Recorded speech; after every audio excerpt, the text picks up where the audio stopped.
Hello दोस्तों। तो आज हम लोग बात करने वाले हैं अपनी नेक्स्ट क्लास पर, जहां पर हम लोग पीवाईक्यू डिस्कस करने वाले हैं। ठीक है, इंडस्ट्रियल रिलेशन से रिलेटेड जो लॉज है, इसमें हम लोगों ने तीन लॉज के बारे में पढ़ा था। ओके, जिसमें हमने बात की थी ट्रेड यूनियन की, ट्रेड ट्रेड यूनियन 1926 की। पर हमने बात की थी सेकंड, इंडस्ट्रियल डिस्प्यूट। ठीक है, जो औद्योगिक विवाद से था, डिस्प्यूट 1947। और थर्ड बात की थी हम लोगों ने इंडस्ट्रियल एम्प्लॉयमेंट और standing order, employment standing order, then order 1946। Okay, ये तीन लॉज के बारे में हम लोगों ने पढ़ा था। अब जब मैंने सारे जो पीवाई क्यू हैं जो भी लास्ट ईयर में आए हुए हैं, तो यहाँ पर हम लोग 5 ईयर्स के पीवाई क्यू डिस्कस करने वाले हैं, 2015 से लेके और 2000 जो 23 लेटेस्ट एग्जाम हुआ है उसमें, 15, 16, 17, 20 और 23। ओके, अब इनमें अगर देखा जाए तो अगर मैं ट्रेड यूनियन की बात करूं, लगभग लगभग अप्रोक्सीमेट 25 से 27 क्वेश्चंस इसमें से आए। ओके, कुछ क्वेश्चन ऐसे थे जिनका फॉर्मेट थोड़ा अलग था, मतलब इतने ही है, 25 से 27 क्वेश्चन आए हुए हैं। ओके, जो लेटेस्ट के में जो एग्जाम हुआ है 2023 में, ओके, उसमें आए थे आपके ट्रेड यूनियन से लगभग लगभग 4 से 5 क्वेश्चन।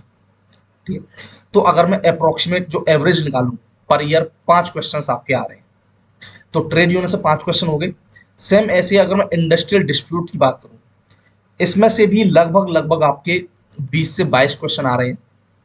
ठीक है, तो पर ईयर वही 4 के समथिंग क्वेश्चन, कहीं 4 है कहीं 3 है, तो उस हिसाब से तो आप खुद सोचो इस एक पोर्शन से आपके, और ऐसी इंडस्ट्रियल एम्प्लॉयमेंट इससे ज्यादा नहीं है क्वेश्चन, इससे कम क्वेश्चन है, ज्यादा नहीं है, 5 से 7 क्वेश्चन नहीं, लगभग 1 से 2 क्वेश्चन यहाँ से भी आते हैं। मैं दो मान लूँ, ठीक है, 2 क्वेश्चन यहाँ से भी आते हैं। और मेनली जो ये थर्ड वाला है एम्प्लॉयमेंट स्टैंडिंग ऑर्डर, जो क्वेश्चन आए हुए हैं वो स्टैंडिंग ऑर्डर से ही आए हैं। जो मैंने आपको बताया था कि स्टैंडिंग ऑर्डर से ही क्वेश्चन आएगा, वहीं से ही क्वेश्चन आए भी हैं। तो अगर आप अप्रोक्सीमेट निकालो, एवरेज निकालो, तो क्वेश्चन आ गए आपके 11, और 11 क्वेश्चन के आपके मार्क्स हो गए 22 और 5 27, तो लगभग लगभग 27.5 मार्क्स आपको हो गए, क्योंकि 2.5 नंबर का एक क्वेश्चन है। ओके, तो लगभग लगभग 27 क्वेश्चन, आप 27 मार्क्स यहाँ से। आप सोचिए एक पोर्शन से जहां पर 3 लॉ आपको पढ़ने हैं और वहां से आपके 27 मार्क्स बन रहे हैं, तो घाटे का डील नहीं है। तो चलिए फिर शुरुआत करते हैं क्वेश्चन की तरफ। ये रहे, चलिए, ये बोल रहा है कि suppose there are 5 trade union. ठीक है, मैं आपको बीच बीच में एक्सप्लेन भी करूंगा कुछ चीजें, तो देख लेना आप। नेम है उनके ABCDE। ठीक है, functioning in an establishment, currently employing 1100 workman है। ये 5 कंपनी है, और ये 5 ट्रेड यूनियन है। ओके, और ये 5 ट्रेड यूनियन वर्क कर रही है कहाँ पर, एक ऐसी कंपनी में जहां पर 1100 लोग जो है काम करते हैं। ठीक है, मतलब 1100 A के, 1100 B के, 1100 C के, उस तरीके से है। तो the membership strength of each union is as follows. ठीक है भाई, यूनियन ए के 100 है, यूनियन बी के 370 है, जो मेंबरशिप स्ट्रेंथ है। सी का 110, डी के 275 और ई के 80 है। तो based on the strength of membership, which of the above union can be registered under the trade union act 1926। तो ये कह रहा है कि ये जो स्ट्रेंथ इनकी दी हुई है यूनियन ए की, जैसे मैंने आपको बताया था कि ट्रेड यूनियन एक्ट जब हम पढ़ रहे थे, उसमें मैंने रजिस्ट्रेशन के बारे में आपको बताया था कि रजिस्ट्रेशन के लिए कुछ क्राइटेरिया मैंने आपको दिया था कि आपको मेंबरशिप लेनी है या रजिस्ट्रेशन कराना है, तो किस तरीके से आप कर सकते हो। तो यहीं पर मैंने आपको बताया था कि या तो 10% मेंबर हो जो टोटल वर्कमैन जो काम कर रहे हैं, या फिर 100। तो 10% कितना हो गया, 110 हो गया इसका, या फिर 100 हो। अब सोचो 110 और 100 से ऊपर जो भी मेंबर है, या 100 है या फिर 110 है, तो वहां पर तो ट्रेड यूनियन बन सकती है। तो इस हिसाब से कितने क्राइटेरिया फॉलो कर रहे हैं इसको, A B C और D, तो ई वाला तो होगा नहीं, तो ओनली ABCD ये ट्रेड यूनियन बन सकती है, रजिस्टर्ड हो सकती है। ओके, तो 10% का हो गया और 100 का हो गया। अगर ये 100 वाला क्राइटेरिया नहीं दिया होता, 10% वाला ही दिया होता, तो तो ये 100 वाला भी कट जाता, तो ये 10% ये 3 आ जाते, बी सी और डी। ठीक है, चलिए ये क्वेश्चन आपका हो गया। नेक्स्ट है कि registration of trade union of workers under the trade union act 1926 is. तो जो रजिस्ट्रेशन आप करवाओगे ट्रेड यूनियन का कि भाई हम लोगों ने क्राइटेरिया फुलफिल कर लिया है 10% का और 100 का, फिर उसमें भी हम लोग ऑफिस बीरर हो गए, ठीक है, वो सारी चीज़ें 50% ऑफिस बीरर, ठीक है, 7 मेंबर्स के लिए, ठीक है। तो क्या वो ऑप्शनल होगा, कंपलसरी होगा, या फिर optional for workers working in non public utility service, ठीक है, नॉन पब्लिक यूटिलिटी सर्विस उसमें हो, या फिर compulsory for workers working in public utility service. तो बताओ भाई। तो देखो, मैंने आपको जब ट्रेड यूनियन वाला पढ़ाया था तो लास्ट में मैंने आपको एक चीज़ और बताई थी कि ये जो रजिस्ट्रेशन है वो जरूरी नहीं है कि ट्रेड यूनियन हर एस्टेब्लिशमेंट में या हर कंपनी में हो, ठीक है, कुछ में नहीं भी होती है, तो वो आपका ऑप्शनल है, ठीक है। आप रजिस्ट्रेशन करवा भी सकते हो, नहीं भी करवा सकते हो, आपकी नीड लग रही है कि नहीं यार हमें करवा लेना चाहिए, बना लेनी चाहिए अपने अधिकारों के लिए, तो आप रजिस्ट्रेशन करा सकते हो। और ये कि नहीं यार कोई ज़रूरत नहीं है, क्या है ये, मतलब फटिंग में पड़ना है ये वो, तो नहीं बनवाओ। कोई ऐसा तो है नहीं कि गवर्नमेंट ने आपको डंडा दिया है कि नहीं आपको करवाना ही करवाना है जब आपने रिक्वायरमेंट फुलफिल कर लिया है तो ऐसा नहीं है, तो ये होगा ऑप्शनल। ठीक है, नेक्स्ट क्वेश्चन की तरफ बढ़ते हैं हम लोग। नेक्स्ट ये रहा। देखो यार, इसमें मैंने आपको जब ट्रेड यूनियन बताया था कि कुछ ट्रेड यूनियन है जिनकी स्थापना कब हुई, ईयर, तो उससे क्वेश्चन आ सकते हैं, तो आया है भाई ये रहा। तो इसमें क्या है कि following are the central federation of trade union workers की फॉर्म्ड इन इंडिया। तो इनका आपको फॉर्मेशन बताना है from the earliest to the latest, ठीक है, बहुत पहले से, मतलब स्टार्टिंग से, शुरुआत से लेके अब तक एक सीक्वेंस में आपको बनाना है। तो मैंने आपको बताया था कि यार पहले ऑल इंडिया है, उसके बाद नेशनल, इंडियन नेशनल है, जो कांग्रेस वाली बात बताई थी मैंने आपको ट्रिक से। All India trade union Congress मैंने बताया था कि 1920 है, फिर इंडियन नेशनल 1947 है, उसके बाद फिर आया था हिंद मजदूर, जो मैंने बताया था आपको, ठीक है, हिंद पहले है, भारतीय बाद में है। ओके, तो हिंद मजदूर 1948 का था। और और क्या बताया था मैंने? बताओ भाई। और मैंने बताया था इसके बाद जो भारतीय मजदूर संघ है वो 1955 का। उसके बाद सेंट्रल इंडियन ट्रेड यूनियन ये था 1970। अब देखो यार, दो के बाद एक आएगा, तो दो के बाद एक ये नहीं, ये नहीं है, तो इन दो में से ए और बी में से कोई एक होगा। पर हमने ये भी देख लिया कि यार 6 के बाद 5 आएगा, तो 6 के बाद 5 यहाँ पे भी है और इसमें भी है। अब भाई या तो 3 है पहले या फिर 4 है। देखो यार, सेल्फ एम्प्लॉयड वुमेन एसोसिएशन, ये जो सेल्फ एम्प्लॉयमेंट जैसे हमने बात की थी, सेल्फ हेल्प ग्रुप्स, ठीक है, तो ये तो बहुत बाद की बात है, तो 3 तो आना ही नहीं चाहिए, 3 तो बाद में आना चाहिए, बहुत बाद की बात है सेल्फ एम्प्लॉयड के लिए, क्योंकि स्कीम्स वगैरह अब चली हैं, ठीक है, लेटेस्ट है ये तो 3 बाद में आएगा। और यूनाइटेड ट्रेड यूनियन कांग्रेस जो है ये थी 1949 के अंदर, समझ गए। तो 2 1 4, तो ऑप्शन होगा ए। ओके, चलिए नेक्स्ट है the right of workers to resort to strike is. Strike वगैरह के में तो कॉमन लॉ राइट है ये यार, कोई फंडामेंटल राइट नहीं है, स्टेटूटरी राइट नहीं है, इक्विटेबल, जो ये रिसोर्ट की बात हो रही है टू स्ट्राइक, वो कॉमन लॉ राइट है, इसमें ज़्यादा कुछ करने की जरूरत भी नहीं है। चलिए ये कुछ क्वेश्चंस हैं, ये मैंने जो मैं, अगर मैं देख रहा था कुछ क्वेश्चंस पेपर मुझे मिले नहीं, तो ये मैंने मृणाल सर जो इकोनॉमी पढ़ाते हैं तो उनके एक नोट्स था, तो उसमें से मैंने फोटो खींचा है। ओके, जो पीवाई की आए हुए हैं ट्रेड यूनियन के, ठीक है, और वो मेरे पास भी है नोट्स।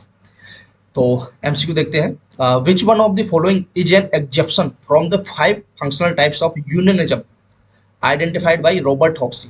तो मैंने आपको एक बार बताया था कि यार कुछ यूनियंस के टाइप है जो रॉबर्ट हॉक्सी के द्वारा बताए गए हैं, कुछ अलग से भी हैं, ठीक है, और कुछ उनके स्ट्राइक्स वगैरह या फिर हर्टल्स उनके बारे में है, तो वो मैं आपको एमसीक्यू के थ्रू करवाऊंगा, ऐसा मैंने आपको बोला था।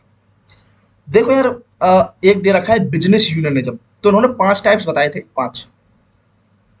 ओके, तो बिजनेस यूनियनिज्म का मतलब क्या है? इसका मतलब है कि इसमें फोकस किया जाता है किस पर? लाइक जो प्रैक्टिकल गेन है वर्कर्स का, जो वर्कर्स जो होते हैं, तो मेनली उनके ऊपर फोकस किया जाता है कि उनको हमें लाभ पहुंचाना है, उनके बारे में ख्याल रखना है। पूरे देश की समस्या से हमें कोई लेना देना नहीं है भैया, क्या चल रहा है क्या नहीं चल रहा है, नहीं भैया। सीधी सी बात है, अपने यहाँ वर्कर काम कर रहे हैं, ट्रेड यूनियन बनी है, बिजनेस यूनियनिज्म है, ठीक है, तो अपने को वर्कर्स के ऊपर ध्यान देना है, उनका, ठीक है, उनका प्रॉफिट वगैरह थोड़ा सैलरी बढ़ा दी, ठीक है, बोनस टाइप ये सारी चीजें। नेक्स्ट है प्रेडेटरी यूनियनिज्म। ये क्या है? तो प्रेडेटरी का मतलब है दंगा फसाद करना, ठीक है, दंगा करेंगे। तो अगर आपको वर्कर्स का गोल अचीव करना है कि भाई हमें तो इस बार क्या चाहिए कि 10% का हमारा इंक्रीमेंट लगा दो, हमारी सैलरी 10% इंक्रीज कर दो, और वो कर नहीं रहे हैं, तो भाई फिर दंगा का होगा, स्ट्राइक करेंगे वो। तो ये है प्रीडेटरी यूनियनिज्म, ठीक है। रिवॉल्यूशनरी यूनियनिज्म, ये है भाई रिवॉल्यूशन की तरह, लाइक क्रांति वगैरह, जैसे मार्क्सिज्म हो गया कि नहीं यार इस तरीके से नहीं, कुछ और तरीके से सोचते हैं वर्कर्स के बारे में। आपने पढ़ा होगा मार्क्सिस्ट थ्योरी के बारे में, ठीक है, कार्ल मार्क्स। आपने एक जिसका कोई लाइक आपने जीएस पेपर फर्स्ट में पढ़ा होगा हिस्ट्री के अंदर, या फिर सोशोलॉजी ऑप्शनल होगा उसमें आया होगा आपका, ठीक है। तो ये तीन तरह के हो गए। उसके बाद एवोल्यूशनरी यूनियनिज्म, ये कोई इसका पार्ट नहीं है। ये तीन पार्ट हो गए, प्लस चौथा पार्ट है आपका अपलिफ्ट।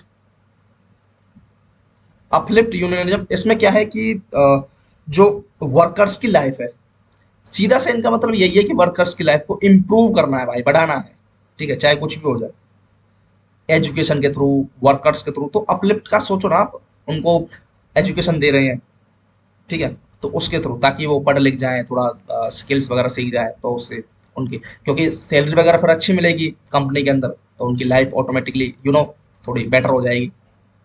उसके बाद है डिपेंडेंट यूनियन। डिपेंडेंट, तो भाई डिपेंडेंट का तो अब सोचो यार, डिपेंड है किसी दूसरे यूनियन के ऊपर, ठीक है, nature lying upon the sport honour other labour groups, दूसरे दूसरे लेबर ग्रुप्स जो है उनके ऊपर डिपेंड है, तो उस तरीके से रिलेटेड है। तो ये पांच जो यूनियन के टाइप्स हैं जो रॉबर्ट हॉक्सी ने बताए थे, वो ये हैं। इसमें कोई इवोल्यूशनरी जो है ये इसका पार्ट नहीं है, तो आपको ये चीज़ देख लेनी है, बिजनेस, प्रेडेटरी, रिवॉल्यूशनरी, अपलिफ्ट और डिपेंडेंट, ठीक है। चलिए, उसके बाद है कि a union whose membership make our workers employed in many industries, employment and crafts in knowledge.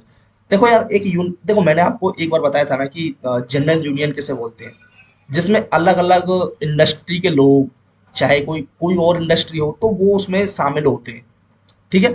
तो उनको लेके बनी होती है, जिसमें किसी के ऊपर कोई पाबंदी नहीं है कि यार मैं तो इलेक्ट्रिकल डिपार्टमेंट जो बिजली बोर्ड वाले हैं उसकी ट्रेड यूनियन हूँ, तो मैं, आप तो कपड़ा बनाने वाली कंपनी से हैं, तो मैं आपको क्यों अपने साथ ऐड करूं, ठीक है, आपको क्यों मेंबर बनाऊं।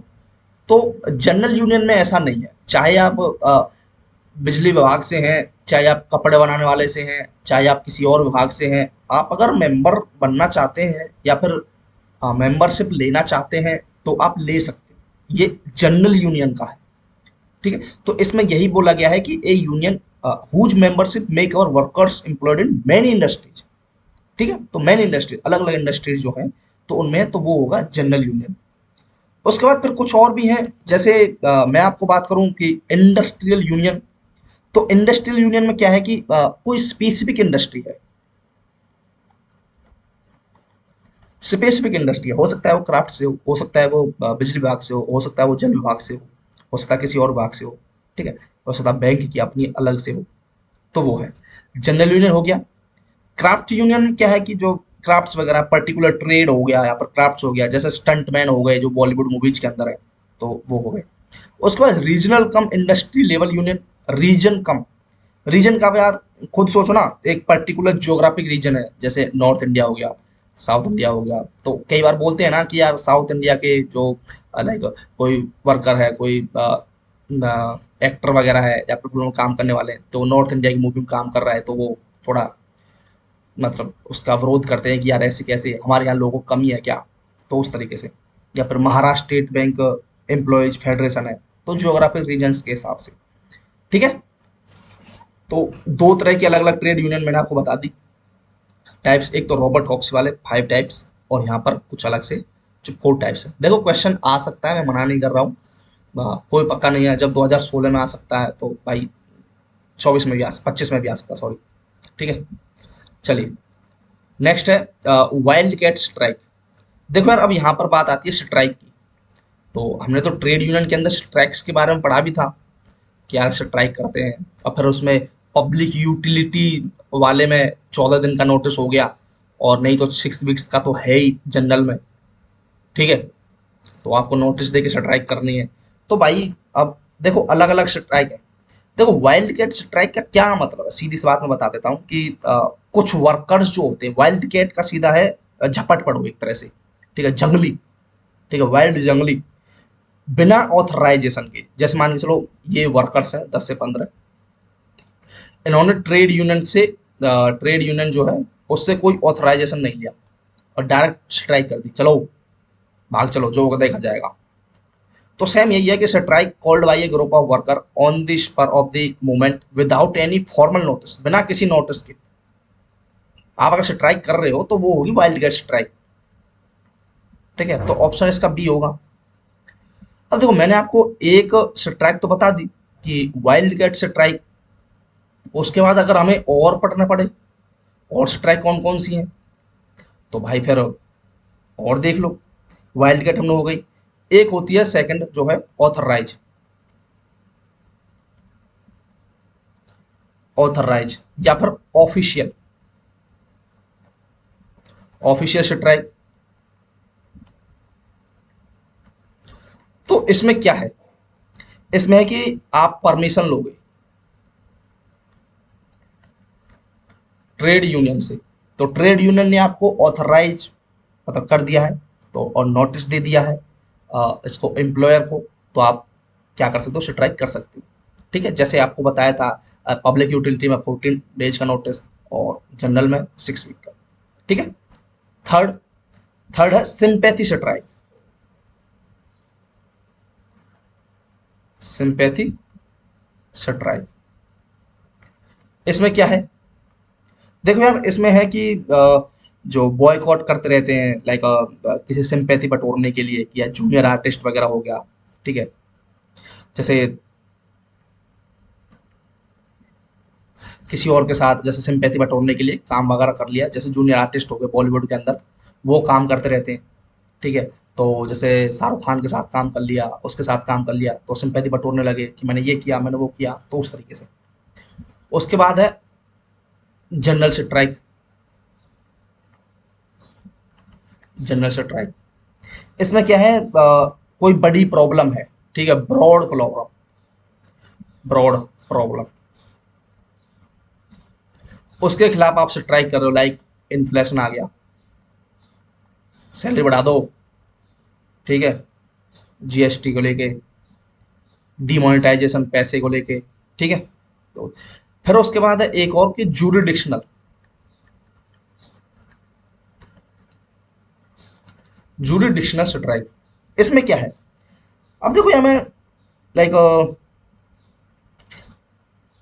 तो देखो इसमें लिखा हुआ है कि जब टू और मोर ट्रेड यूनियन जो होती हैं, डिस्प्यूट हो सकता है दोनों के अंदर रिप्रेजेंटेशन को लेकर, सेम सेट ऑफ वर्कर्स और स्पेसिफिक एरिया ऑफ वर्क। तो जब होती है यूनियन जो है कंपटिंग करती है, dominance, recognition, bargaining rights with the employer, क्या यार कि ये हमारी एरिया है, जूरिडिक्शन। आप खुद सोचो ना कि ये यार हमारे एरिया में काम कर रहा है, ऐसे कैसे यार, मतलब सोचो खुद। तो ये जूरिडिक्शन को लेकर हो गया, ठीक है, रिप्रेजेंटेशन को लेकर कि सेम वर्क है, सेम सेट ऑफ वर्कर्स हैं, यार ऐसे थोड़ी ना होता है, स्पेसिफिक एरिया ऑफ वर्क है। ये मान के चलो, एक काम फॉर एग्जांपल के लिए मान के चलूँ कि जैसे मूवीज में बारिश होती है, बारिश आपने देखा होगा, आर्टिफिशियल रेनिंग, तो बारिश है, उसके लिए कुछ वर्कर्स हैं काम करने के लिए, मान चलो ये 5 वर्कर्स हैं, ठीक है।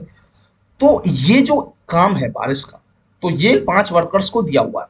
अब इन 5 वर्कर्स के अलावा इनकी एक यूनियन है, तो इनके अलावा दूसरे कोई 5 वर्कर्स होंगे जो ये काम कर रहे होंगे, और इनकी भी खुद की एक यूनियन होगी। तो इन दोनों के अंदर क्या हो जाएगा, डिस्प्यूट हो जाएगा, जूरिडिक्शनल स्ट्राइक। कि यार ये काम तो हमारा है, ये एरिया हमारा है, वर्क एरिया जो है, ये स्पेसिफिक वर्क एरिया हमारा है, आप कैसे करवा रहे हो। तो उस तरीके से एग्जाम्पल से समझ आ गया होगा आपको। तो क्वेश्चन भी देख लो, जब एग्जाम्पल देख लिया तो देखो कि व्हाट इज जुरिडिक्शनल स्ट्राइक। अब देखो यार, two unions may claim to represent the same set of workers and may claim of recognition on this claim and go for a strike to pressurise the management. अब same वही है यार कि जो जो वर्कर एरिया है, work area है, ये हमारा स्पेसिफिक एरिया जो है वर्क का, वो हमारा है, हमारे अंडर में आता है, हमारे जुरिडिक्शन में है, आप क्यों कर रहे हो, वही चीज़ है। Two union claiming the office space conduct strike, ऐसा तो कुछ है नहीं। Two union conduct strike for registration with the same name, ये भी ऐसा नहीं है। तो ऑप्शन सी है इसका करेक्ट होगा।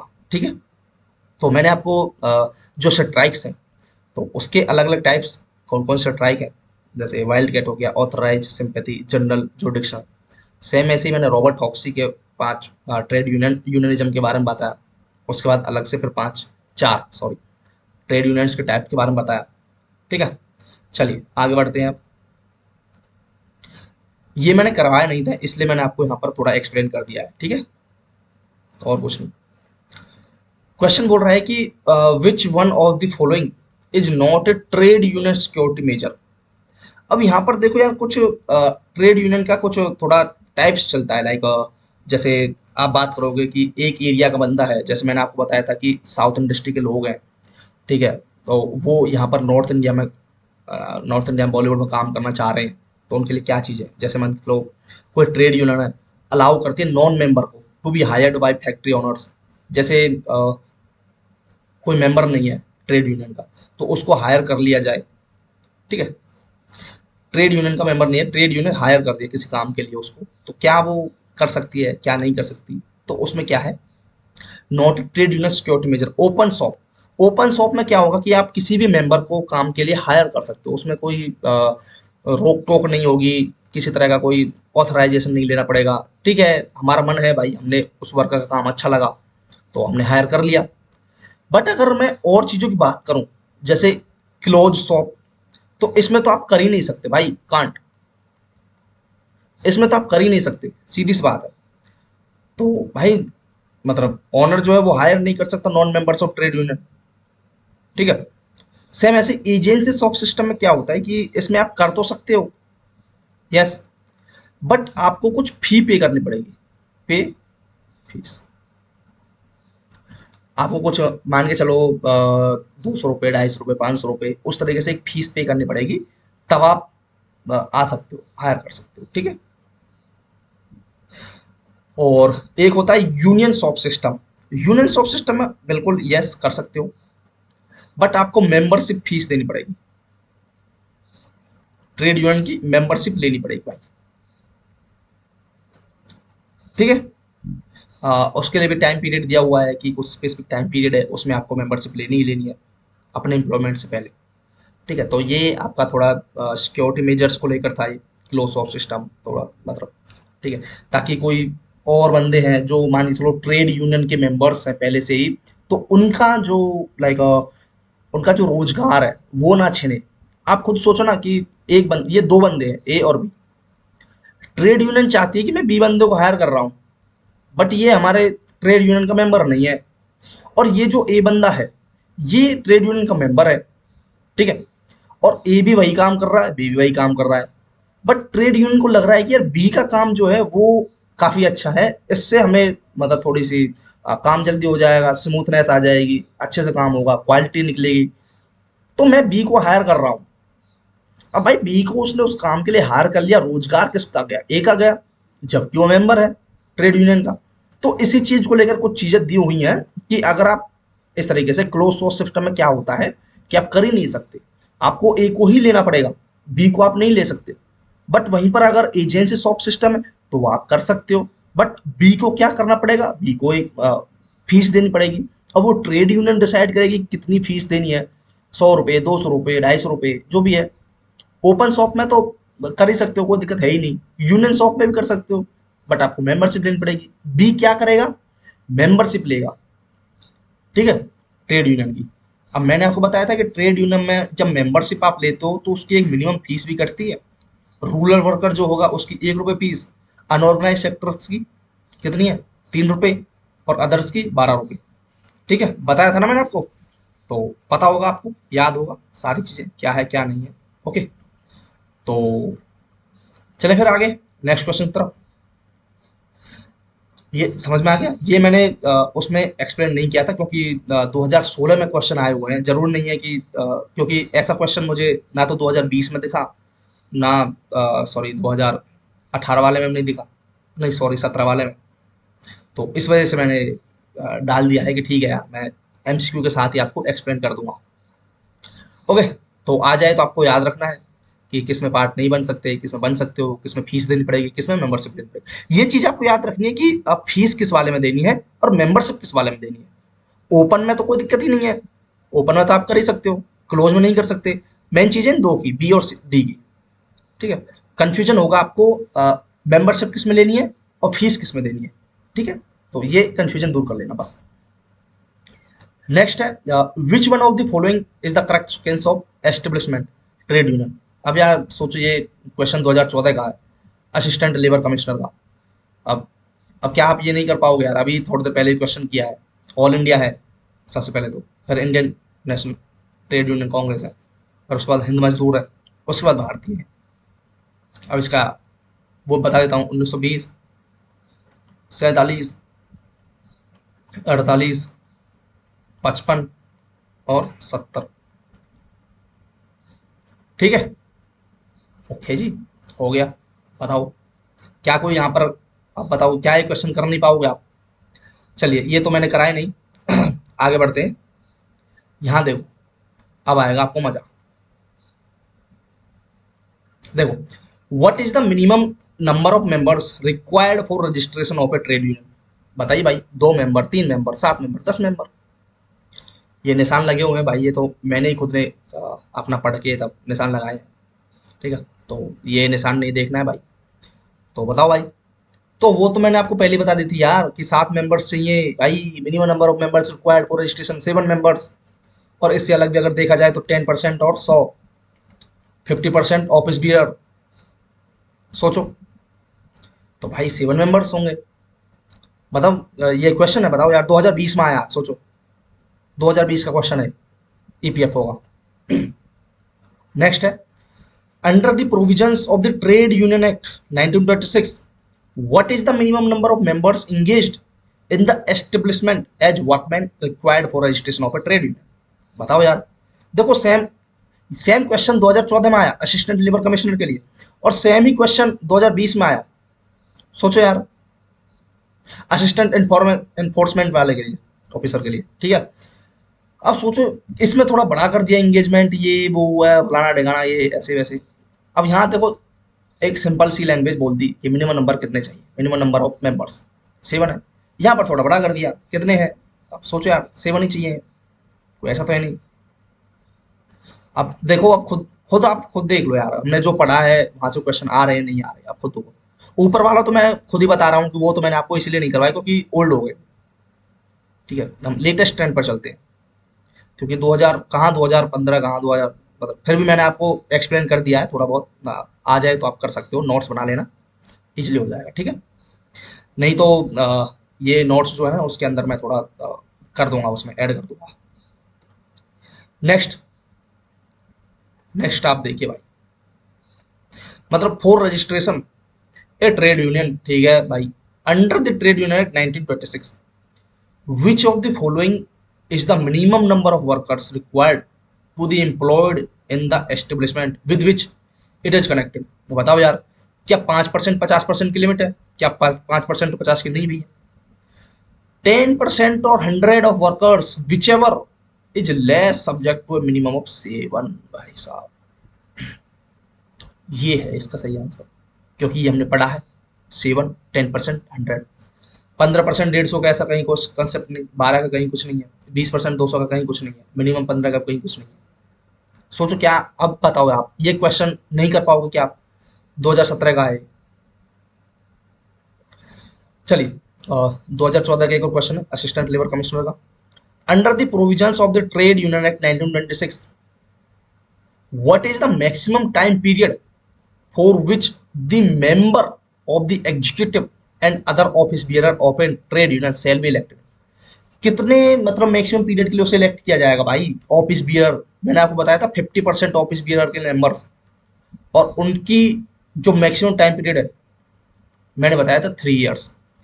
अच्छा, अब मेरा आपसे क्वेश्चन है कि यार मैंने आपको ये बता दिया कि मैक्सिमम टाइम पीरियड कितना है, लिमिट बता दी 50%। अगर मैं एज की बात करूं, एज कितना चाहिए ऑफिस बियरर के लिए, बताओ? 18, मिनिमम 18, 18 से कम। और अगर यही मैं मेंबर्स की एज पूछूं तो 15। ठीक है, याद रखना है भाई, क्वेश्चन आया है ये, मतलब आगे दिखाऊंगा मैं आपको। Okay,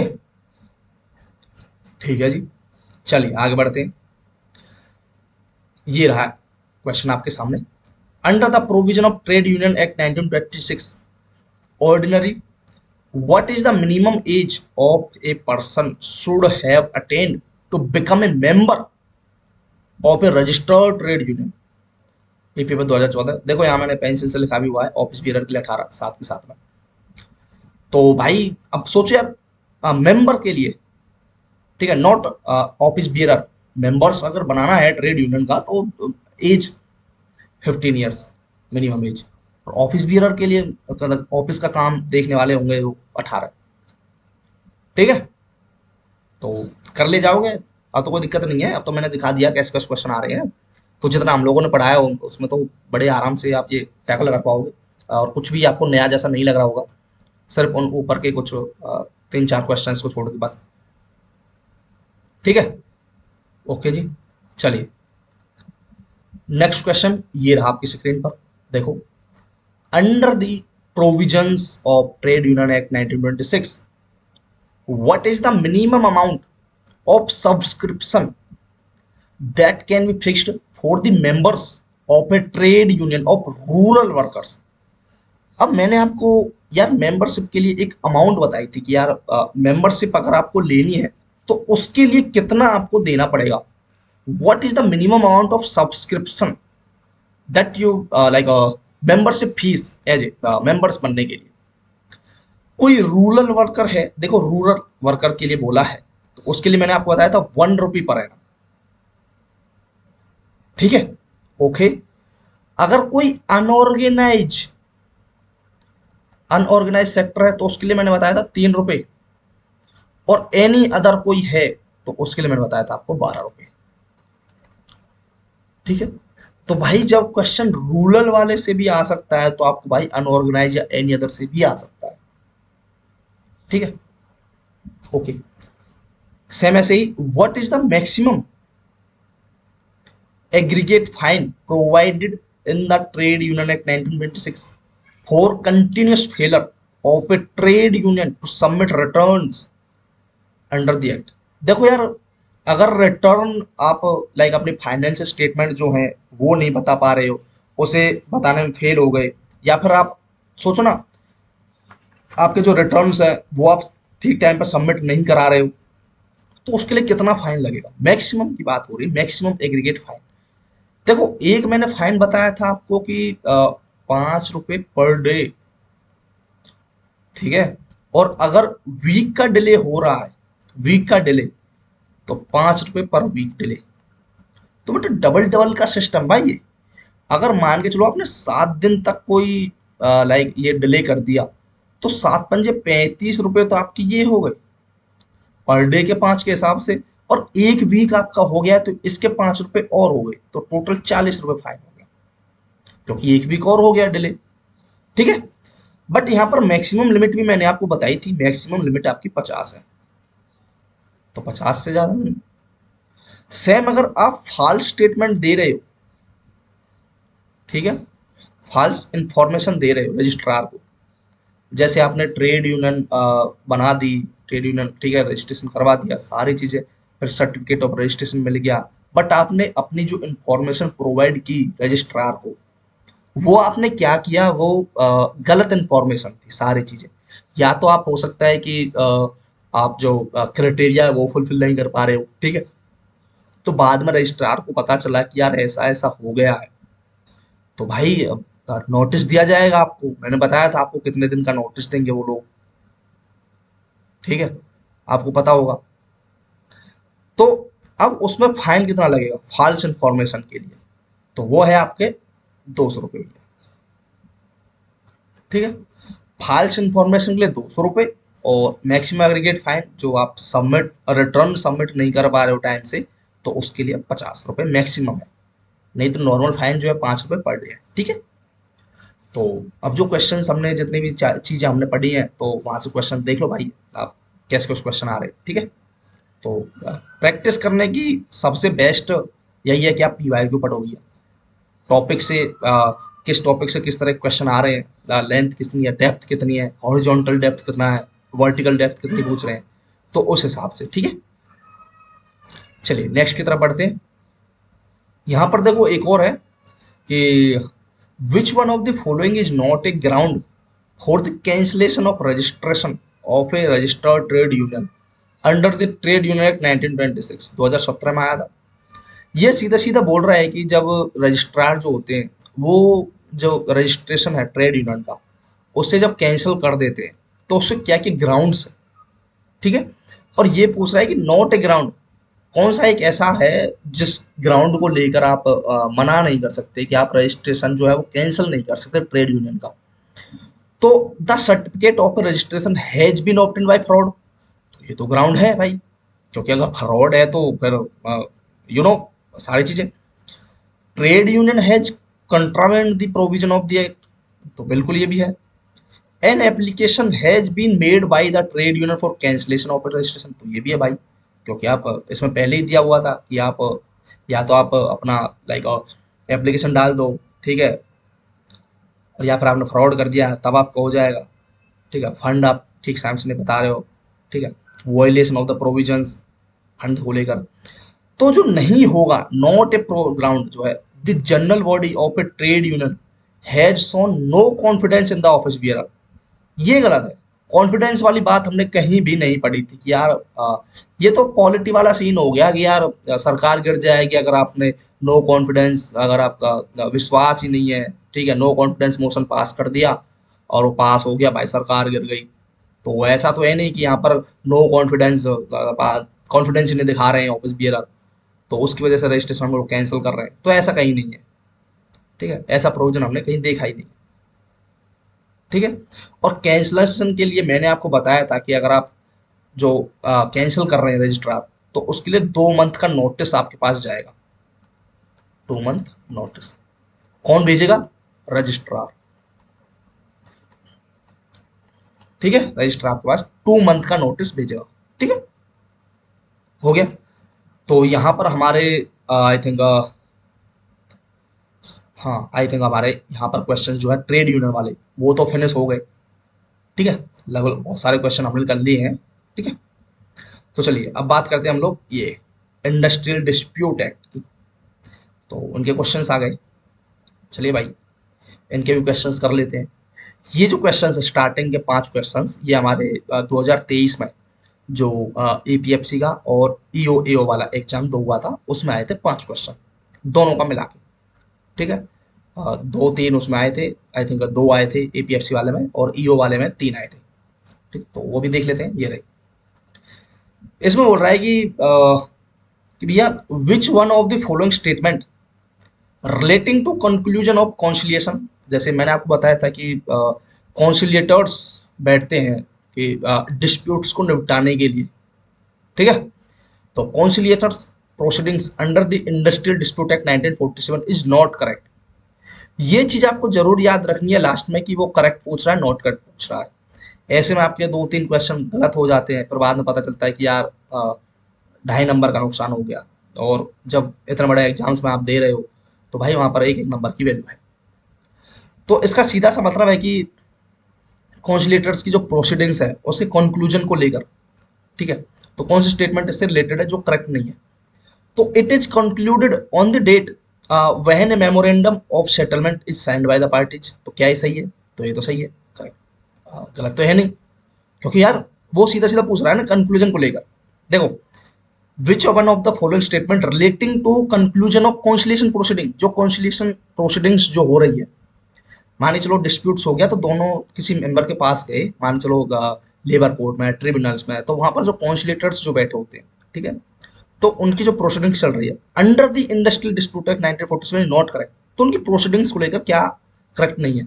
it is concluded on the date when a memorandum of settlement is signed by the party, तो ये तब कंक्लूड किया जाएगा उस डेट को जहां से मेमोरेंडम जो है सेटलमेंट के लिए कि भाई ठीक है, डिस्प्यूट जो होना था हो गया, अब सेटलमेंट कर लेते हैं, तो वहां साइन किया गया तो सही है। It is concluded on the date when it ends in failure, resulting in no memorandum of settlement signed between the parties. Okay, तो sign नहीं किया गया। It is concluded on the date when the report of the conciliation officer is received by the appropriate government when no settlement is arrived। कोई settlement नहीं हुआ भाई, और जो रिपोर्ट है conciliation officer जो होते हैं, ठीक है, वो रिसीव किए appropriate government के द्वारा। और नेक्स्ट है कि it is concluded on the date, उस डेट को when the reference is made by the appropriate government to the labor court industrial tribunal under section 10 of the act during pendency of the conciliation proceeding। Pendency वगैरह चल रही है तो भाई मतलब जो रेफरेंस दिया गया है made of the appropriate government, उसमें सारी चीजें की हैं, तो उसके लेकर क्या सही है क्या। अब आप इसमें देखो कि यार क्या सही नहीं है। देखो ये सारी चीजें आपकी सही हैं, बस ये जो बी वाला ऑप्शन है ना, इसमें कहीं मुझे गड़बड़ लग रही है। देखो it is concluded on the date when it ends, यह खत्म हो जाएगा in failure resulting in no memorandum of settlement sign, कोई साइन ही नहीं किया गया यार, तो ये खत्म कैसे हो जाएगा, आप खुद सोचो ना। यह उस तिथि को समाप्त हो जाएगा जिस दिन यह विफल हो जाता है, परिणाम स्वरूप पक्षकार जो है, ठीक है, जो लाइक सेटलमेंट्स वाले जो हैं, उनके बीच कोई समझौता ज्ञापन पर हस्ताक्षर नहीं किए गए हैं, तो यार हस्ताक्षर नहीं हुए, सिग्नेचर नहीं हुए, तो कैसे ऐसा हो जाएगा भाई, आप खुद सोचो ना।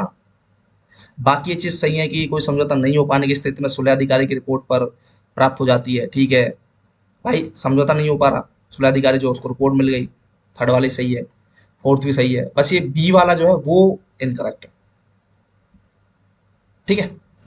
ओके जी, नेक्स्ट है कि यहाँ पर देखो यार, एक चीज जो मैंने आपको बताई थी कि an adult worker who has joined on 1 जनवरी 2022, तो देखो यार एक चीज है इसमें कि कोई वर्कर है, अडल्ट वर्कर है, ठीक है, खैर ये क्वेश्चन आपका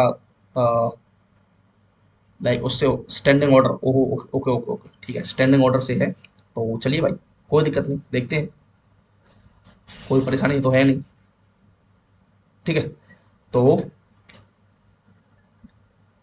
तो यहाँ बोल रहा है कि an adult worker who has joined on 1 जनवरी 2022, ठीक है, 1 जनवरी 2022 को क्या हुआ है, वो ज्वाइन हुआ है in a factory and work 220 दिन, 220 दिन उसने काम किया during the year, has been laid off, okay laid off for 25 days, ठीक है, एज पर स्टैंडिंग ऑर्डर, तो उसे जैसे मैंने आपको बताया था ले ऑफ करना, ठीक है, उसमें मैंने बताया था, तो standing order during the year, how many days of leave with wages, leave भी चाहिए विद वेजेज, उसके पैसों के साथ, shall be entitled to during the calendar year 2023 में ज्वाइन किया और 220 दिन काम किया उसने, और during the year has been laid off for 25 days, तो लेड ऑफ हो गई, ले ऑफ तो होती है कंपनी वगैरह का, तो भाई कितने दिन के लिए कैलेंडर ईयर्स के लिए, वो मतलब लीव के लिए, how many days of leave with wages, shall be entitled, बताओ भाई कितने दिन के लिए लीव के लिए, ये मैंने नहीं करवाया था, तो ये होगा कितने दिन के लिए, 11 दिन के लिए। एक मैंने आपको जो बताई थी वो 14 डेज वाली बताई थी, आपको याद होगा 14 डेज का, ठीक है, 14 नहीं 15 डेज आई थिंक है उसमें, ठीक है, पर वो रिट्रेंचमेंट में वाले में है, ठीक है, 15 दिन की सैलरी देनी पड़ेगी, तो रिट्रेंचमेंट में है, ठीक है, और यहाँ पर लेड ऑफ वाली में है वो है 11 दिन का, ठीक है, 11 दिन की लीव है विद वेजेस के साथ, ओके। चलिए नेक्स्ट देखते हैं।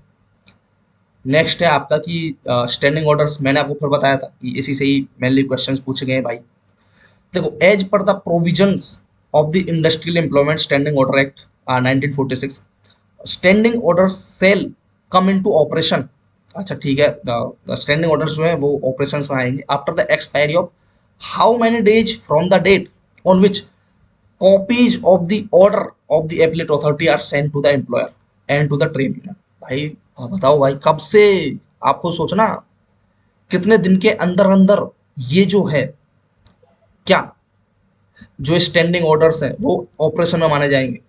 मान के चलो, देखो मैंने आपको एक बात बताई थी कि हो सकता है कि जो वर्कर्स हैं वो अभी कम हो, बट जैसे ही वर्कर्स जो होंगे 50 कर सकते हैं, इसकी लिमिट मैंने बताई थी आपको। ठीक है, ये वर्कर्स हैं, यहाँ पर स्टैंडिंग ऑर्डर्स वाले रूल फॉलो किए जाएंगे। जैसी हो गई तो 5 कॉपी जो एम्प्लॉयर है वो भेजेगा, और जब 5 कॉपी भेज देगा तो उसके कितने दिन बाद ये स्टैंडिंग ऑर्डर्स जो हैं वो क्या हो जाएंगे, एप्लीकेबल हो जाएंगे। ठीक है, यही ये क्वेश्चन पूछ रहा है, ऑपरेशंस में माना जाएगा ये जो एक्ट है। बताओ भाई कितने दिन में माना जाएगा, तो बताओ भाई कितने दिन में होगा, तो ये होगा कितना, 7 डेज के अंदर अंदर। अब इसमें आपको एक चीज और पढ़ी है आपने कि लाइक 15 डेज, वो होगा कि जब ये रूल, जब स्टैंडिंग ऑर्डर्स एप्लीकेबल हो जाएंगे तो आपको अगर ऑब्जेक्शन है तो आप ऑब्जेक्शन फाइल कर सकते हो विद इन 15 डेज। ठीक है, वो 15 डेज वाला था। तो यहाँ पर ये एप्लीकेबल कितने दिन में हो जाएंगे, 7 डेज के अंदर अंदर, आपको 1 वीक के अंदर अंदर आपके एप्लीकेबल हो जाएंगे। ठीक है,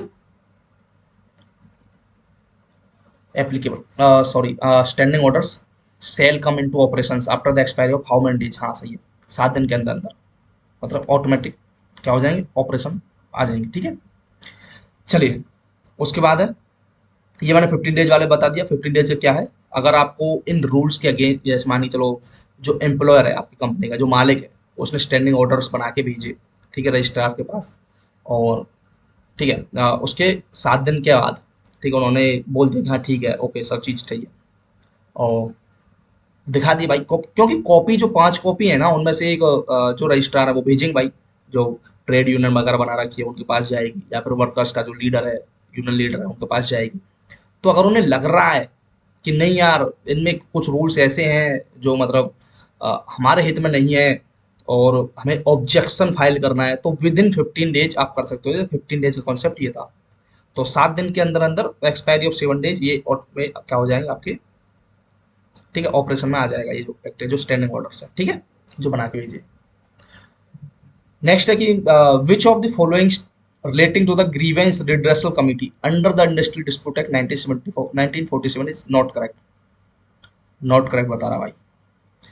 देखो यार, ग्रीवेंस रिड्रेसल कमेटी कब बनेगी, मैं आपको थोड़ी सी इसके बारे में बता देता हूँ। आई थिंक मैंने नहीं बताया होगा आपको उसमें। तो इसके लिए जो मेंबर्स हैं, एटलीस्ट 20 मेंबर्स चाहिए। ठीक है, like it shall be constituted in an industrial establishment employing 20 और मोर वर्कमैन। 20 वर्कमैन काम कर रहे हैं यहाँ पर, कितना, उससे ज़्यादा। ठीक है, ये एक हो गया। दूसरा है कि टोटल मेंबर्स जो होंगे इस कमेटी के, इसके, वो मैक्सिमम 6 होंगे। ठीक है, और मेंबर्स जो होंगे 6, इन 6 में से 3 तो एम्प्लॉयर साइड के होंगे और 3 एम्प्लॉय साइड, मतलब 3 इक्वल नंबर ऑफ मेंबर्स होंगे अमॉन्ग एम्प्लॉयर एंड वर्कमैन। ठीक है, तो पहला भी सही है, ये 20 वाला भी सही है, और ये डी कि not more than, shall not be more than 6, तो ये भी सही है। बचा क्या सी, तो यही गलत बैठेगा भाई। अब देखो ये जो मेंबर्स हैं इनमें एक महिला भी होगी, इस तरीके से चीजें भी दी हुई हैं। ठीक है, एक्सपर्ट होगी, ये चीजें वो भी है। ये जो स्टेटमेंट दी हुई है सी वाली, ये है कि the chairman of the committee shall be nominated by the appropriate government, तो ये गलत है। यहाँ पर जो हेड होगा, ठीक है, ये जो 6 मेंबर हेड जो होगा, वो होगा भाई आपका रोटेशन वाइज। रोटेशन वाइज खुद से ही वो चेयरमैन इलेक्ट करेंगे कि भाई एक बार रोटेशन वाइज देखोगे तो एक बार एम्प्लॉयर साइड का और एक बार एम्प्लॉय साइड का, वर्कर्स की साइड से। ठीक है, एक बार हेड हो गया एम्प्लॉयर की साइड का, एम्प्लॉयर जो जिसने बताया, एम्प्लॉयर जो मालिक है, ठीक है, मालिक ने बोला कि यार ये बंदा मुझे सही लग रहा है, तो वो तो मालिक की साइड वाला हो गया ना, जो मालिक चूज कर रहा है कि ये हेड बनेगा। तो मालिक की साइड से हो गया एक बार हेड, और दूसरा बार होगा जो हेड रोटेशन वाइज मैंने आपको बताया, तो दूसरा वाला जो है वो वर्कर्स की साइड से होगा, जो वहां पर वर्कर्स जो काम कर रहे हैं, तो वो खुद से कोई हेड चूज कर सकते हैं कि यार ये हम चाहते हैं कि ये जो बंदा है इसको थोड़ी ज्यादा नॉलेज है, ये हमारा हेड होगा, ये इस बार हेड बनाते हैं, ये जो ग्रीवेंस रिड्रेसल कमिटी है इसका। ठीक है, तो इस तरीके से, तो ये आपको हो गया। और इसमें एक चीज और है कि विद इन 20 डेज या 30 डेज ये अपनी लाइक सॉरी 14 है आई थिंक, इतना ही है शायद। तो उसमें ये लोग, एक मिनट रुकिए मैं चेक करके बताता हूँ आपको। हाँ, विद इन 30 डेज ही है जो मैंने आपको बोला था पहले। और ये जो कमेटी है विद इन 30 डेज अपनी कार्रवाई पूरी कर सकती है भाई, विद इन 30 डेज, ठीक है। तो ये जो क्वेश्चन है आपको, यहाँ तो आपको ऐसे इस तरीके स्टेटमेंट बना के दे दिया, हो सकता है कि वो किसी एक ए ऑप्शन से क्वेश्चन बना दे, बी से बना दे या सी से बना दे या डी से बना दे, तो वो चीज़ भी आपको याद रखनी है भैया, ठीक है। चलिए नेक्स्ट है ये रहा। इसमें है कि under the provisions of industrial dispute act 1947, okay, right of legal representation before labour court और इंडस्ट्रियल ट्रिब्यूनल और नेशनल इंडस्ट्रियल ट्रिब्यूनल इच, इसका सीधा सा मतलब है कि यार हमारा अगर विवाद हो गया है, ठीक है, डिस्प्यूट हो गया है, तो हम लोग एक काम करते हैं, क्यों कोर्ट वोर्ट के चक्कर काटना है यार, लेबर कोर्ट में ट्रिब्यूनल में जा रहे हैं, ठीक है, उससे पहले ही हम निपटा लेते हैं ना केस को। और लीगल तो ठीक है भाई, क्या है स्टेट्यूटरी राइट है, नहीं, नॉट एट ऑल परमिशेबल, नहीं, क्या होगा, कैन बी परमिटेड। अब खुद सोचो कि यार एक पार्टी तो राजी है इस चीज के लिए कि नहीं भाई, कोर्ट वोट में क्यों इतना पैसा खर्च करना, टाइम बर्बाद होगा, उससे पहले ही आपस में थोड़ा ले दे के कर लेते हैं। बट इसके लिए एक पार्टी राजी है तो दूसरी भी तो राजी होनी चाहिए कि हाँ भाई ठीक है मैं भी तैयार हूँ, कर लेते हैं, तभी तो होगा। ऐसा तो है नहीं कि सिर्फ अकेले के करने से हो जाएगा, तो ऐसा तो होगा नहीं। तो यही चीज यहाँ पर है कि can be permitted by the forum if the other party does not object और गिव्स कंसेंट, ठीक है। तो can be permitted by the forum if, यदि जो other party does not object, उसे ऑब्जेक्शन नहीं है, कोई ऑब्जेक्शन नहीं है, ठीक है भाई कर लेते हैं, और अपना कंसेंट दे देती है, तो तभी होगा ये ऑप्शन सी, ठीक है। हाई कोर्ट वगैरह का ऐसा कोई चक्कर नहीं है भाई, जब कोर्ट ही नहीं जाना है तो क्यों ये चीज देखनी है, ठीक है। चलिए नेक्स्ट क्वेश्चन की तरफ बढ़ते हैं हम लोग। ये रहा नेक्स्ट क्वेश्चन। देखो यहाँ पर थोड़ा धुंधला धुंधला दिख रहा होगा, इसलिए कुछ क्वेश्चंस मैंने स्किप किए थे, और वो मतलब, ठीक है। देखो इसमें बोल रहा है कि विच one of the following is the process in which representative of workman, ठीक है, जो वर्कर्स जो होते हैं उनके रिप्रेजेंटेटिव हो गए, और एम्प्लॉयर, और जो एम्प्लॉयर है involve in a industrial dispute, ठीक है, कोई डिस्प्यूट हो गया, are brought together before a third person और a group of person who facilitate through mediation. अब देखो यार, मीडिएशन का सीधा मतलब मध्यस्थता करना, ठीक है, to reach a mutually satisfactory agreement. यार खुद सोचो यार, क्या ये आर्बिट्रेशन होगा, नहीं, एडजुडिकेशन नहीं, कॉन्सिलिएशन की बात अभी हमने इससे पहले एक और क्वेश्चन देखा था, उसमें कॉन्सिलिएशन की बात हुई है यार, मतलब ठीक है, ओके। तो ये सीधा सा मतलब यही है भाई, कॉन्सिलिएशन का, कोई एक थर्ड पर्सन है जो मतलब कोर्ट में नहीं जा रहे हैं, यहाँ पर नहीं जा रहे हैं, ठीक है, आपस में सुलझा रहे हैं, ठीक है, म्यूचुअली सेटिस्फैक्ट्री एग्रीमेंट है, ठीक है भाई, दोनों ने मान लिया जो बोला है। और इसकी एक चीज और है, कॉन्सिलेशन में जो ये बोल देंगे वो आपको मानना ही पड़ेगा, बाइंडिंग है डिसीजन, ठीक है। नेक्स्ट है questions relating to the application और interpretation of a standing order, okay ठीक है।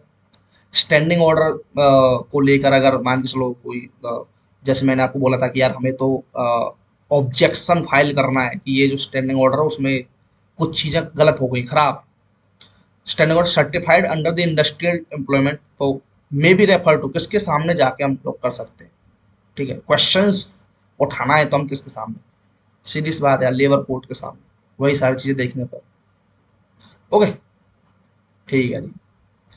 नेक्स्ट है कि as per the industrial dispute act 1947 an interim और final determination of an industrial dispute or any question relating there by any labor court, industrial tribunal, national tribunal includes an arbitration award made under section 10A can be termed as, क्या बोला जाएगा भाई उसको, award बोला जाएगा यार, खुद सोचो, अवार्ड ही बोलेंगे उसे, कुछ और थोड़ी ना बोलेंगे। मैंने आपको बोला था कि जो डिसीजंस होंगे उनको अवार्ड्स बोला जाएगा, अवार्ड्स, और वो विद इन 30 डेज वो आपको पब्लिश करने पड़ेंगे, और विद इन 30 डेज अप्लाई भी करने पड़ेंगे, ये चीज़ भी याद रखनी है, 30 डेज का कॉन्सेप्ट है इसमें, मैंने आपको बताया भी था। ठीक है, तो इन्हीं फैक्ट से क्वेश्चन बनते हैं भैया। Okay, next, voluntary arbitration is a statutory recognised mode of settlement. अब यार खुद देखो, ये रहा ना क्वेश्चन ऊपर ही, आर्बिट्रेशन वाला, तो किस में आएगा ये? इंडस्ट्रियल डिस्प्यूट में। सोचो, ठीक है, तो है ना जी। चलिए नेक्स्ट, ये ना, विच one of the following does not come under the jurisdiction of labour court under the industrial dispute act 1947। तो हिंदी में भी है, ये देख लो आप खुद, मतलब लेबर कोर्ट के अंडर में नहीं आता है भाई। क्या नहीं आता है? क्षेत्राधिकार में इंटरप्रिटेशन ऑफ स्टैंडिंग ऑर्डर, तो भाई वो तो हमने देख लिया, पहले ही क्वेश्चन आया था कि लेबर कोर्ट के सामने हम करेंगे जाके, अगर क्वेश्चंस अराइज करना है तो ये तो है भाई। नॉट कम अंडर पूछा भाई, ये मत सोच लेना, ठीक है। तो ये तो है। Compensation for loss of productive during strike, अच्छा, तो स्ट्राइक अगर चल रही है तो उससे कोई अगर लॉस हुआ है तो उसका कंपेंसेशन लेबर कोर्ट देगा क्या? चलो देखते हैं, आगे देखते हैं। Order passed by the employer, नियोक्ता द्वारा पारित आदेश, तो क्या वो लेबर कोर्ट के जुरिडिक्शन में आता है? हाँ भाई। उसके बाद री इंस्टेटमेंट ऑफ वर्कर, कामगारों की बहाली। अब बताओ भाई, ये इसमें क्या हो सकता है? इंटरप्रिटेशन हो सकती है। देखो, इस क्वेश्चन को लेकर मुझे भी थोड़ा डाउट है, क्योंकि इसमें एक दो चीज़ें थोड़ा इंटरप्रेट कर रही हैं। और मेरे हिसाब से जहाँ मुझे लग रहा है भाई, इसमें हो सकता है कि कंपनसेशन जो है स्ट्राइक वाला, वो नहीं होना चाहिए।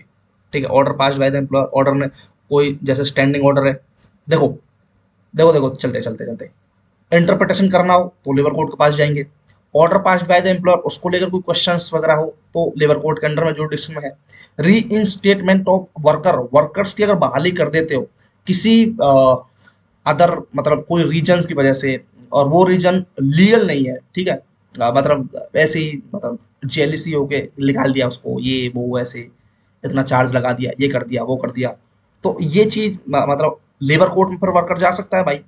तो मेरे हिसाब से बी ऑप्शन नहीं होगा, ठीक है। Compensation for loss of production during strike, अब स्ट्राइक हो रही है तो उसमें कंपनसेशन की बात कहाँ से आ गई, ठीक है। ओके, तो ये चीज नहीं होगी, ऑप्शन बी इसका करेक्ट आंसर होगा। नेक्स्ट है, ये रहा, विच one of the following is the rate of compensation in case of lay off under the industrial dispute act. तो बताओ भाई। 50% है यार, ये तो हमने पहले ही देखा था, पढ़ रखा है, क्या ही इसमें कुछ वो करना है। ले ऑफ में 50% है, और रिट्रेंचमेंट में 15 डेज का है, और सेम ऐसे ही जो क्लोजर है उसमें 15 डेज का ही है। सोचो। चलिए नेक्स्ट, कि according to the industrial dispute act 1947, temporary closing down, temporary close कर रहे हैं भैया, परमानेंट नहीं है। एंड परमानेंट क्लोजिंग डाउन, ठीक है, पहले टेम्पररी है फिर परमानेंट है, तो क्लोजर तो परमानेंट हो गया, ये तो है नहीं। लॉकआउट्स एंड क्लोजर, बताओ भाई। तो ये ठीक है, लॉकआउट अगर आप कर रहे हो टेम्पररी क्लोजिंग है ना वो, और क्लोजर परमानेंट क्लोजिंग हो गई, तो ऑप्शन सी इसका राइट आंसर होगा। ठीक है, तालाबंदी और बंदी, सोचो। तो तालाबंदी आप लॉकआउट कर रहे हो, ऐसा थोड़ी है कुछ दिन ये परमानेंट हो गई, नहीं, कुछ दिन के लिए आप कर रहे हो। ठीक है, ओके भाई, चलो आगे बढ़ते हैं। नेक्स्ट है, as per the industrial dispute act 1947, an employer, okay, मालिक की बात हो रही है, can not change the conditions of service specified in fourth schedule of the act without giving notice and within, जो आपके जो सर्विस की कंडीशंस की सर्विस हैं, जो मत सॉरी सर्विस की जो कंडीशंस है, ठीक है, जो आप काम वगैरह कर रहे हो तो उसकी कुछ कंडीशंस वगैरह होंगी फोर्स रूल के अंदर एक्ट में, without giving notice and with in, कितने का है भाई? ये है 21 डेज, 21 दिन का नोटिस देना पड़ेगा भाई। बिना 21 दिन का नोटिस दिए आप उसमें चेंज नहीं कर सकता मालिक जो है, ठीक है। ये भी मैंने नहीं बताया था आपको, तो ये आप देख लेना। देखो, पीवाईक्यू का यही फायदा है कि कुछ क्वेश्चंस आपके कुछ अलग से आ जाते हैं तो वो आपको पता चल जाता है कि ऐसी भी चीज है, थोड़ा ये भी ध्यान रख लेना है। ओके, तो इस प्रकार के नोटिस के 21 दिन के भीतर भीतर परिवर्तन नहीं कर सकता वो। ये देखो, यही बोल रहा है कि अधिनियम की 4वीं अनुसूची में निर्दिष्ट सेवा की शर्तों को कोई नियोक्ता परिवर्तन नहीं कर सकता बिना नोटिस दिए, 21 दिन का नोटिस दिए, समझ गए? 21 दिन का नोटिस देना पड़ेगा भाई, तब होगा ये।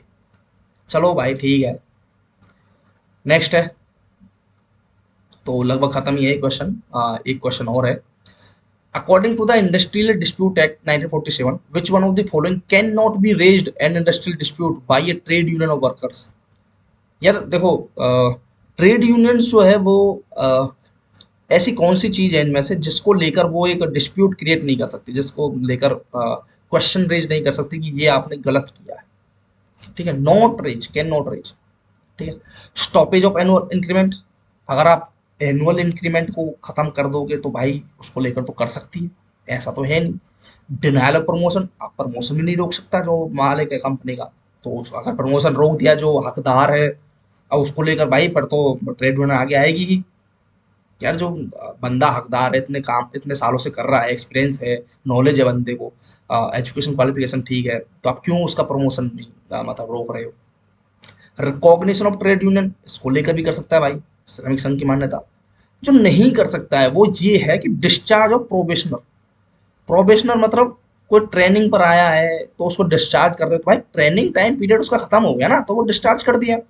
तो इसको लेकर ट्रेड यूनियन क्वेश्चन थोड़ी उठा सकती है, कि डिस्प्यूट थोड़ी कर सकती है कि यार विवाद हो गया, ये कैसे आपने डिस्चार्ज कर दिया, ऐसे थोड़ी। तो वो बंदा काम के लिए आया है, वर्कर है, ये वो ऐसे मतलब इस तरह के नहीं कर सकता ना भाई वो। ठीक है, तो प्रोबेशनर जो है तो एक परिवीक्षाधीन की कार्य मुक्ति। तो भाई अब हिंदी देख लो भाई, इतनी खतरनाक है उनकी। नेक्स्ट है कि like under the industrial dispute act 1947, with in which time period, okay, from the publication of an award, award की बात हो रही भाई, जो आप खुद सोचो कि जो लेबर कोर्ट है, ट्रिब्यूनल है, इंडस्ट्रियल ट्रिब्यूनल है, तो उनके जो डिसीजंस जो हैं उनको बोला जा रहा है अवार्ड। तो उसकी बात हो रही है। Of an industrial dispute to which the appropriate government is a party, the appropriate government shall make an order rejecting or modifying the award। अब खुद सोचो यार, आपको मॉडिफाई करना है, कितने दिन में हो सकता है यार, खुद सोचो। बताओ भाई, बताओ बताओ बताओ। मैंने बताया है आपको कितने दिन में हो सकता है। देखो यार, यहाँ पर ना अप्रोप्रिएट गवर्नमेंट की बात हो रही है। ठीक है, ये जो पार्टी, जहाँ पर अप्रोप्रिएट गवर्नमेंट जो वो खुद ही एक पार्टी है। तो जो अप्रोप्रिएट गवर्नमेंट है shall make an order rejecting, तो जो ऑर्डर है ठीक है वो रिजेक्ट कर सकती है, मॉडिफाई कर सकती है अवार्ड को। ठीक है। देखो, आप अगर मॉडिफाई कराने के लिए एप्लीकेशन डाल रहे हो तो वो तो मैंने आपको बताया था कि 6 मंथ का है, वो तो एक अलग चीज है। बट यहाँ पर जो अप्रोप्रिएट गवर्नमेंट है वो ऑर्डर को रिजेक्ट कर रही है या पर मॉडिफाइंग द अवार्ड। देखो, अगर वर्कर्स को या उनको मॉडिफाई कराना है उसमें अवार्ड्स के अंदर, ठीक है, तो वो 6 मंथ का है। ठीक है, ऑर्डर के अंदर। और यहाँ पर अप्रोप्रिएट गवर्नमेंट रिजेक्ट कर रही है, अवार्ड कर रही है, मॉडिफाई कर रही है, तो वो होगा आपका 60 डेज, सॉरी 90 डेज का। ठीक है, ये 90 डेज का है, 90 दिन के अंदर अंदर वो कर सकती है। ठीक है, अप्रोप्रिएट गवर्नमेंट जो है। ठीक है, तो इतने ही क्वेश्चन थे भाई आज के लिए। तो इसके बाद मिलते हैं हम नेक्स्ट वीडियो में। इसके बाद नेक्स्ट अपना देखते हैं। पहले तो इनमें न्यू वाले और ओल्ड में थोड़ा कंपैरिजन कर लेंगे भाई, क्या क्या कंपैरिजन है। उसके बाद फिर नए लॉज पढ़ेंगे। ओके, सोशल सिक्योरिटी का। चलिए फिर मिलते हैं नेक्स्ट वीडियो में। Thank you, thanks for watching.